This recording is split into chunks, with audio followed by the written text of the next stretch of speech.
Nick Diaz just called out both Khamzat Chimaev and Islam Makhachev, throwing their names into the mix for a potential mega fight, saying he believes he would beat both of them. At the same time, recent reports revealed that Diaz has entered rehab and is actively working on his addiction, which has naturally fueled talk about a possible MMA return. That said, a comeback, if it happens, would certainly not be against elite guys like Khamzat and Islam. You'd fight Islam? Yeah, or the other guy. Usman? Chimaev. Oh, Chimaev. I think I could beat both of them. Okay. I mean, I could lose too, but yeah. I mean, I could see myself winning. Daniel Cormier just revealed that one instance made him want to slap Conor McGregor. DC recalled a wild throwback moment with Conor from 2014. Back then, during UFC promos ahead of McGregor's fight with Dustin Poirier at UFC 178, Conor called Dustin a hillbilly. Being from the same hometown as Poirier, Lafayette, DC jumped in, asking what that made him. He admits he wanted to slap McGregor right then, but held back because of Conor's smaller featherweight size at the time. Looking back, DC now calls it one of the funniest and most ridiculous insults aimed at him. Conor McGregor was fighting Dustin Poirier. And Dustin Poirier and I are both from Lafayette, Louisiana. And I said, he called Dustin a hillbilly. He Irish, man, so he don't know how disrespectful he is. Or maybe he do.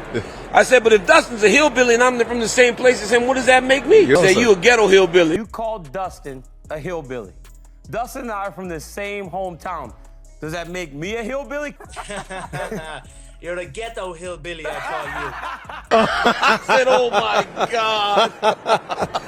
Usman Nurmagomedov just turned heads with a bold statement aimed at the UFC lightweight top tier. After Khabib's comments about him being on the same level as Ilia Topuria and Arman Tsarukyan, Usman weighed in on the interim title clash between Paddy Pimblett and Justin Gaethje. He believes he could finish either fighter and doesn't even consider Paddy Pimblett a top 10 lightweight. It's a fiery declaration that adds serious intrigue if Usman ever crosses over to the UFC. With the lightweight division stacked with names, this only amps up the speculation about a potential future matchup against the UFC's elite. Недавно был чемпионский бой, да, за временный титул в UFC, это Пимблетт и Gaethje, и многие характеризовали этот поединок как очень низкоуровневый. Вот представь, если бы ты был, неважно, против одного или против второго, вот в клетке в тот вечер, как думаешь, как бы завершился поединок? Я думаю, бой закончился бы досрочно 100% с любым из них. Потому что то, как они дрались, как вот, я не знаю, как два пьяных мужика дрались. Но Джастин Gaethje в своей 37 сделал очень хорошую работу, а Пимблетта я никогда не считал бойцом топ-10 даже в UFC. Lerone Murphy just broke down his massive upcoming main event against Movsar Evloev at UFC London, and he's not hiding his intentions. Walk forward, stuff the takedowns, and look to knock Movsar out cold. This clash pits two undefeated elites at the absolute peak of their careers. Murphy, 17-0, riding a 9-fight UFC win streak with razor-sharp striking and footwork versus Evloev, 19-0, the #1 ranked contender known for suffocating wrestling, top control, and never losing a round in the UFC. While Murphy made it clear the UFC hasn't officially labeled it a title eliminator, the reality is stark. It's extremely unlikely the promotion skips the winner for the next featherweight title shot. Alex Volkanovski himself recently called this the most deserving matchup in the division, and with Volk defending against whoever emerges, the victor here becomes the obvious #1 contender. Anything short of that would spark major backlash in a division craving fresh blood. Murphy's game plan is refreshingly straightforward and aggressive. Pressure forward relentlessly, shut down Evloev's wrestling entries, a tall order against one of the best chain wrestlers at 145, and capitalize with his crisp boxing and power to end it early. So as you've seen, I'm fighting Movsar Evloev, main event in London, March 21st. Banger of a fight, 17-0 versus 19-0. The game plan's simple, walk forward and try and knock him out, simple. I believe it's a tough matchup, probably the best fighter I've fought so far. There's no secret that he's going to come to wrestle, he's going to wrestle hard, so I need to be good defensively and vicious offensively. We've sparred in Thailand a long time ago actually, and he's got a lot better since then, and so have I, so let's see who's really the best. So watching the champion fight last weekend against Diego Lopez, I feel like it went exactly how I said it would go. I feel like if I would have been in there, it would have been a different fight, different problems to solve. Being #3 in the world, it's great, it looks great, but really rankings don't mean nothing, and I'm trying to be #1, I'm trying to be the champion, that's the goal in it. But it's great to be noticed as one of the top fighters in the world. We're going to be posting bits about the fight camp all the way leading up to the fight. Stay tuned.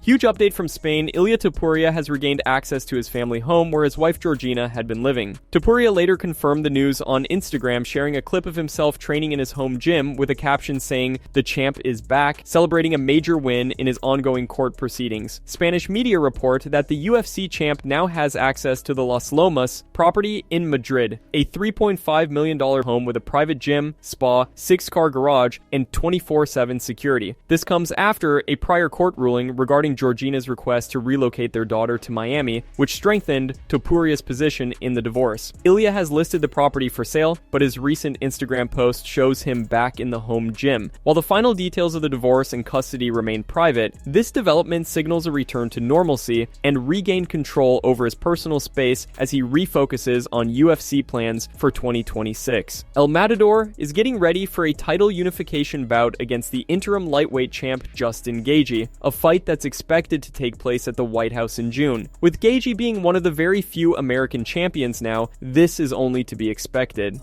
Justin delivered an impressive performance over Pimblett, snapping the Brit's tear of momentum and proving why he's still one of the most dangerous forces at lightweight. Gaethje's camp, led by coach Trevor Whitman, meticulously crafted a game plan that targeted Paddy's unique style and chaos-driven approach. Whitman explained that the strategy focused on controlling the pace, mixing high-pressure striking with opportunistic grappling to neutralize Paddy's unorthodox attacks. They focused on staying defensively sharp to avoid Paddy's unorthodox traps, while looking for openings to land precise counters and smart, calculated wrestling. The plan worked to perfection, as Justin was able to stay composed, frustrate Paddy, and systematically break down his offense over the 5 rounds. Let's dive in. I've seen a lot watching Paddy, and like when he fought Chandler, Paddy's very good at blitzing, and he'll run his feet, so he's running his feet over the top of himself. And when he fought Chandler, it was a perfect fight for him because Chandler's very wide stance, and he'll jump in and out. So Paddy's very hard to hit when you're on the tracks with him because he'll pull really high with his head. So first off, our game plan was to be on his shadow, so we had to walk him down. That was like the most important. Like, get him close to the cage, then we'll fire off shots. That's what you mean by being on the shadow? Is just being on the shadow, so your feet are on the shadow before Justin starts to punch. Because a lot of people try to reach on the first 2 shots, and he like turns away. He's got a really goofy style of like defense, but it works. Nice. And but if you get on his shadows with him turning away, it's very easy for me to find shots on you. So that was a big part of the game plan. That's it from MMA Psycho. Thanks for watching. Don't forget to leave a like and subscribe for daily MMA news.